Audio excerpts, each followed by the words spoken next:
তিনটি জিনিস এমন রয়েছে যাদের দিকে তাকাইলেই আল্লাহ পাক সওয়াবের ঘোষণা দিয়েছেন। আপনার আমল করার দরকার নাই, শুধু সুনজরে তাদের দিকে তাকাবেন। সুনজরে তাদের দিকে তাকাইলেই আপনার আমল নামায় অগণিত সওয়াব আল্লাহ পাক লিখে দিবেন। তার মধ্যে প্রথম নম্বর হলো পবিত্র কোরআন। কোরআনের দিকে আপনি তাকাবেন, পড়ার দরকার নাই, না পড়েই আপনি প্রথমে যে ফার্স্ট লুকটা দিয়েছেন, যে তাকিয়েছেন, এই তাকানোর কারণেই আল্লাহ পাক আপনার উপর রহমতের বাড়িধারা বর্ষণ করে দিয়েছে। আল্লাহ পাক আপনাকে অগণিত সওয়াবের হকদার বানিয়ে দিয়েছে। এটা যখন পড়া শুরু করবেন তখন নতুন করে আরো বেশি সওয়াব আপনার আমল নামে যোগ হয়ে যাবে। তিনটা জিনিসের মধ্যে প্রথম নম্বর হলো কোরআন, কিতাবুল্লাহ, আল্লাহর কিতাব। দ্বিতীয় নম্বর হলো মা বাবা। মা বাবার দিকে তাকাবেন সুনজরে, নেক নিয়তে মা বাবার দিকে তাকাবেন, রাগান্বিত অবস্থায় নয়, সুনজরে তার দিকে তাকাবেন, মা বাবার দিকে।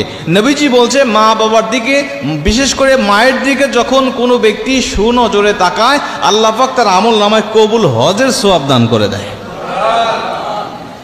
এত বড় অফার অন্য কোনো মানুষের শানে দেওয়া হয় নাই, শুধুমাত্র কেবলমাত্র মায়ের শানে আল্লাহ রাসূল এমন হাদিস বর্ণনা করেছেন। নবীজি মায়ের হক বর্ণনা করতে গিয়ে কত বেশি বলেছেন।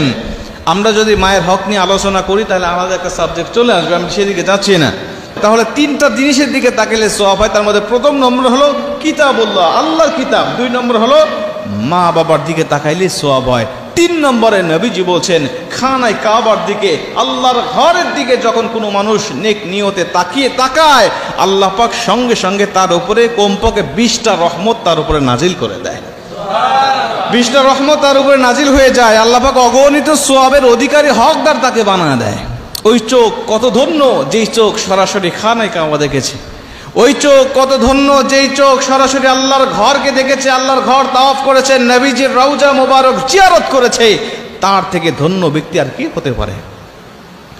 খানায় কাবার দিকে তাকাইলে এত সওয়াব কেন? খানায় কাবাকে আল্লাহ পাক এত মর্যাদাপূর্ণ কেন করলেন?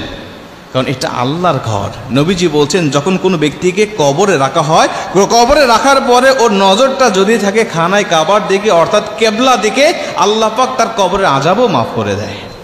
এখন বলতে পারেন হুজুর আমাদের সমাজে তো অনেক মানুষ মারা যায়, সবার মুখটা কেবলা দিকে আমরা করে রাখি। বেনামাজি মারা গেলেও খানায় কাবার দিকে মুখ থাকে, সুদখোর মারা গেলেও খানায় কাবার দিকে মুখ থাকে। যারা ইসলামকে অস্বীকার করেছে, ইসলামের মধ্যে ছিল, বাবা মুসলিম দাদা মুসলিম ছিল, কিন্তু ইসলামের ছিটে ফোঁটা তার মধ্যে ছিল না, এবং কাফের হওয়ার যে শর্তগুলো ছিল সেই শর্তগুলো তার মধ্যে ছিল, কুফরি করেছে, শিরকি করেছে, এই ব্যক্তি মারা যাওয়ার পরেও তো তার মুখটা খানায় কাবার দিকে থাকে। নবীজি বলছেন সবার মুখ যদিও খানায় কাবার দিকে থাকে, কিন্তু কবরে যাওয়ার পরে ফেরেশতারা তাদের মুখটা আর খানায় কাবার দিকে রাখে না। যারা খানায় কাবার সাথে, আল্লাহর সাথে, ইসলামের সাথে যাদের ছিটি ফোটা কোনো সম্পর্ক ছিল না, তাদের মুখটাকে আল্লাহর ফেরেশতারা খানায় কাবার মুখ দিক থেকে ঘুরিয়ে তাদেরকে অন্যদিকে করিয়ে দেওয়া হয়।